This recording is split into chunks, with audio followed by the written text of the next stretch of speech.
Hello, welcome to this video, Top 7 Tips to Do Better in Primary School Oral Exam. Now, in any oral exam, the examiner is looking for two main skills in your child. One, whether or not your child has got ideas, and number two, how well your child will express the ideas. So this video is specifically designed to help you answer the question, how exactly can I help my child to elaborate on answers and not give one word or one sentence replies? Now, these are tips that we have actually road tested in our speech and language therapy sessions. So it's put in simple language that your child can actually understand and apply. And I have included some actual examples that children will say after they've been given these prompts and tips.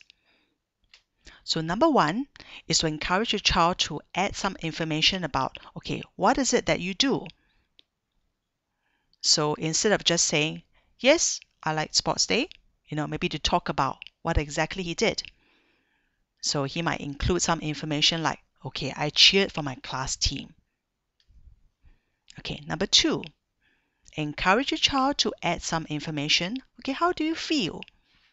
You don't have to use very complicated vocabulary, just some simple words, including words like, happy or sad or excited, proud, and so forth. So you might get an additional sentence like, I feel proud to be in the blue team. Okay, number three.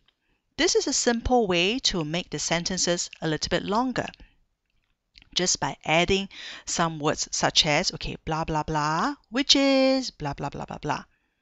So as you can see from the example here, instead of just saying, I went for a camp, a very short sentence, if you encourage your child to add the words, okay, I went for a camp, which was, now this automatically encourages your child to finish the sentence and make it a much longer one. So you may end up with a sentence like, I went for a camp which was organized by my school. Another tip that's especially useful if your child may not have personal experience of a particular event is to use a word like even though.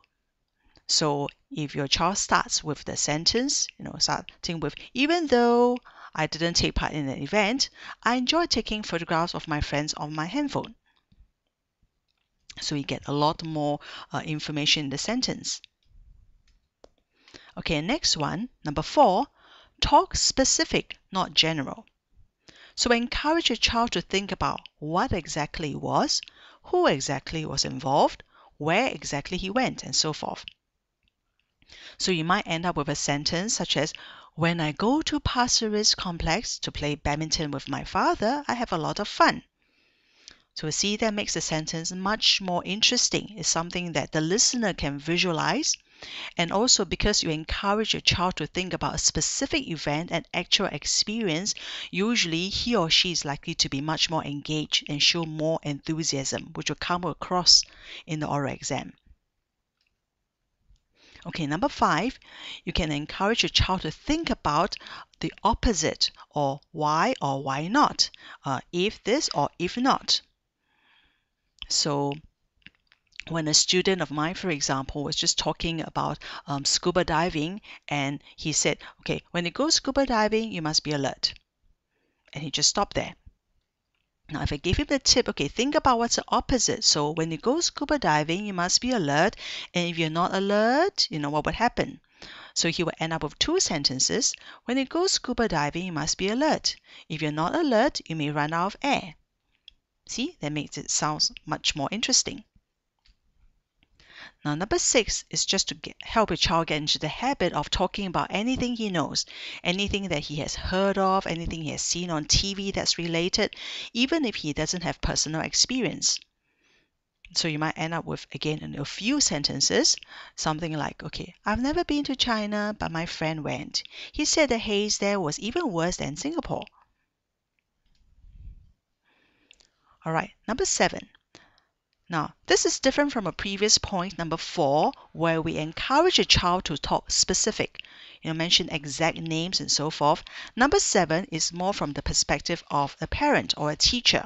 You want to look out for general words or sentences that are applicable for different topics. Some examples I have here, maybe a sentence like, okay, I try to live a healthy lifestyle. If you think about it, this sentence can be applied to different topics, such as topics about food, topics about diet, topics about exercise, and so forth. Okay, another example might be something like, I get to make new friends. Again, he could talk about this when he's talking about hobbies, talking about extracurricular activities in school, talking about his neighbors. Okay, so these are the top 7 tips to do better in primary school oral exam. You will probably realize that a lot of these tips will actually help your child to improve written language as well, and can be applied to writing better compositions. I hope you found these tips useful, and if you do, please like this video, and you may like to subscribe to our channel as well. Thank you.